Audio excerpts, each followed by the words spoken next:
Chairwoman Mace, Chairman Moran, Ranking Members Blumenthal, Anticano, and members of the Committees on Veterans Affairs, thank you for the opportunity to present the 2026 legislative priorities of DAV, Disabled American Veterans, and our partners in the auxiliary, of which I am also a proud member. Together, our over 1 million members represent more than 6 million wounded, ill, and injured veterans, all of whom returned from wartime service forever changed. Now, my written testimony details DAV's key legislative goals for this 119th Congress, and it summarizes our many programs and accomplishments that we've made over the last year. So I'll use my limited time here today to highlight some of our critical policy goals. But before I do that, please let me introduce my DAV colleagues joining me here today. Our National Adjutant and CEO, Barry Jezanowski, our National Headquarters Executive Director, Cody Van Boxel, our Washington Headquarters Executive Director, Jim Marzalik, our National Service Director, Scott Hope, National Legislative Director, John Retzer, our National Voluntary Services Director, John Kleindienst, our National Caregiver Support Program Director, Ron Minter, our National Employment Director, Jeremy Yost, and my good friend and my partner and my commander, our Auxiliary National Commander, Melissa Pierce. I'd also like to recognize the many DAV members and leaders who joined me here today. Obviously, not every one of our members could make the trip to Washington, but their contributions have been critical to DAV's success as the nation's premier veteran service organization. I also wish to express my gratitude to our National Executive Committee, members of our interim legislative committee, as well as my Chief of Staff, Mike Valier, for all of their support. And finally, I want to thank my beautiful family, my wife Karen, my son Jack, and my daughter Kate, who have remained steadfast partners and supporters, not only of me, but veterans everywhere. Members of the committee, I sit before you as a service-disabled veteran of the Gulf War. I know from my own time in uniform, as well as from the experiences of my comrades in arms, that there is a price paid by all those who serve. Now, as a former Massachusetts Secretary of Veteran Services, I oversaw more than $100 million in state funding for veterans and dependents. This included financial aid and programming. Suffice it to say, I understand the difficulties you all face when it comes to making decisions that affect the lives of your fellow countrymen. It's not easy, and there's no shortage of critics. So let me take this opportunity up front to simply say thank you for all that you do. Long before gaining that insight, I watched and admired as those who made it home from Vietnam built one of the nation's first memorials to the 25 sons of South Boston who made the ultimate sacrifice there. Witnessing my friends and neighbors from Southie honor our fallen heroes had a profound impact on me. It illustrated the importance of banding together to accomplish a task bigger than oneself. And like many of those seated behind me, I found military service reinforced that idea. As a Marine motor transport operator, I spent a lot of time getting tossed around the insanely uncomfortable cabs of military vehicles. It wasn't the kind of thing that gets glamorized in Hollywood, but getting Marines and supplies where they needed was enough for me to know that I did my part. But as we all know, military service comes with trials and tribulations that can last far beyond our time in uniform. Fortunately, the Department of Veterans Affairs is there to assist us throughout our lives. When I pursued my higher education, it was GI Bill that paid my tuition. When the VA Home Loan Guarantee Program helped Karen and I buy the house that we live in today. When my service-connected disabilities contributed to me stepping down as CEO from an organization that I had ran for nearly 9 years, it was VA disability compensation that helped me keep our finances in order. When I needed the medical care for those same disabilities, It was VA hospitals and vet centers that provided the care I needed and still need today.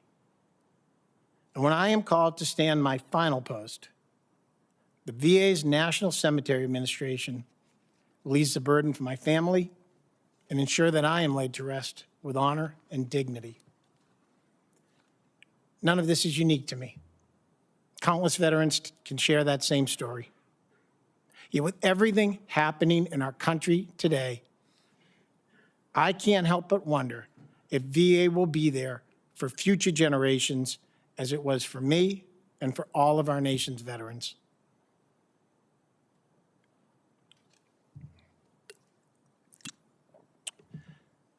The VA stands at a defining crossroads, one that will shape not only the institution itself, but our nation's enduring commitment to those who have worn its uniform. On one path lies the dismantling, fragmentation, and gradual erosion of a system that was built to serve veterans. On the other lies a principled effort to modernize, strengthen, and safeguard the VA for future generations who will answer the call to serve. This is not merely a political or bureaucratic debate. It is a moral issue. It is a strategic issue. It is even a national security issue. As an organization founded before our nation had a federal agency charged with honoring veteran sacrifices, we, DAV, know that the VA was not created by accident or convenience. It was built out of necessity and obligation. After each major conflict in American history, our nation confronted the same question: how will we keep our promise to those who bore the cost of war? The VA emerged as the answer. Its mission is singular in American governance: to serve a population not defined by age, income, or geography, but by service and sacrifice. Yet today, VA faces intense pressure. Critics point to long wait times, uneven quality of care, outdated infrastructure, and administrative inefficiencies. These criticisms are not unfounded. The VA, like many large institutions, has struggled to adapt to changing demands, particularly the complex needs of post-9/11 veterans. But acknowledging flaws is not the same as abandoning the mission. Calls to dismantle or significantly privatize VA are often framed as pragmatic solutions, offering veterans choice by shifting care to the private sector. On the surface, this may sound reasonable. In practice, it risks hollowing out the only healthcare system in this country that is purpose-built for veterans. Private healthcare systems are not designed around military service. They don't specialize in combat trauma or polytrauma rehabilitation. They don't take into account the lifelong consequences of military toxic exposures, and they are not accountable to veterans in the same way that a public institution is accountable to the people that it serves.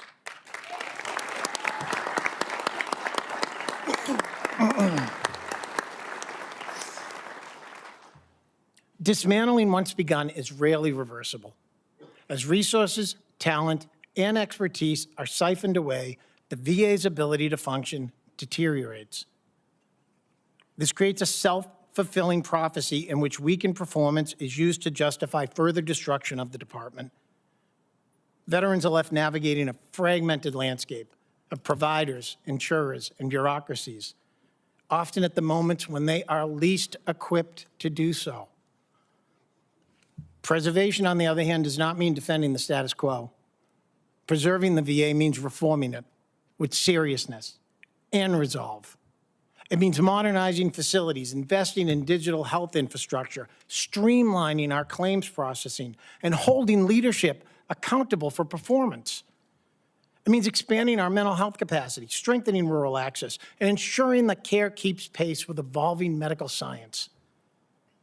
Most importantly, preservation means recognizing that VA is not simply a healthcare provider. It is a covenant with those who have earned its services.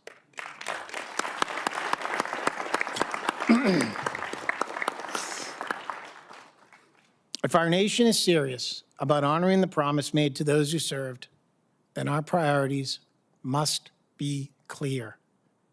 Here are some of DAV's critical policy goals for this year.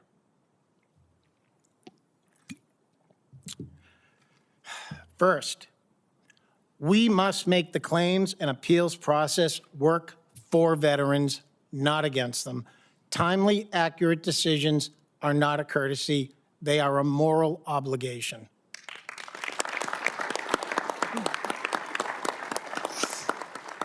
We must also strengthen presumptive policies so that veterans exposed to toxic substances are not forced to prove what history and science already know. No veteran should have to be forced to wait decades for the health care and benefits that they have already earned.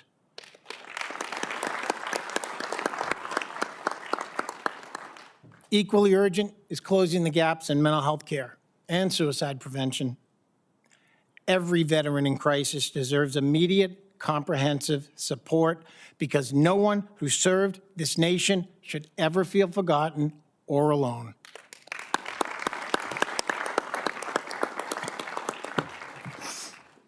Our survivors also deserve better. Modernizing and strengthening their benefits ensures financial security after a veteran is gone. Their sacrifices have earned the gratitude of a grateful nation, and we must never neglect them.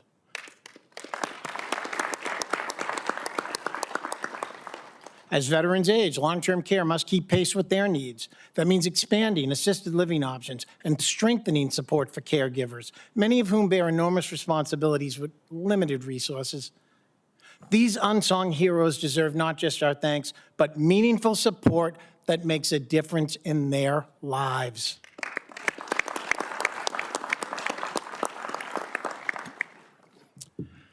We must also protect veterans programs from arbitrary budget caps and pay-go offsets that quietly erode funding year after year. Our nation should never balance its budget on the backs of those who have stood to defend it. They already paid.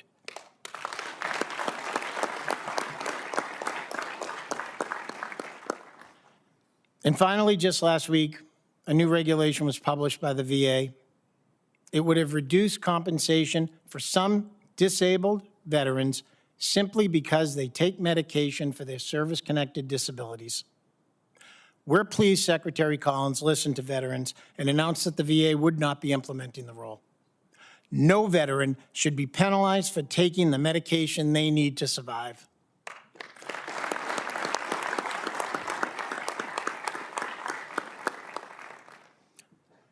Every generation of veterans inherits a system built by those who came before. The VA that treated World War II veterans like my dad enabled the care of Korea and Vietnam veterans.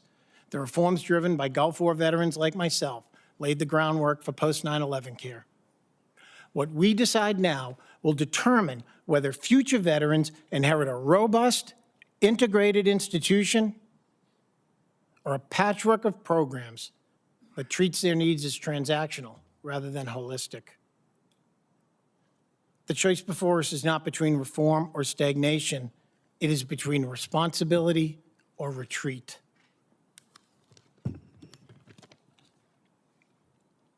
The VA stands at a crossroads.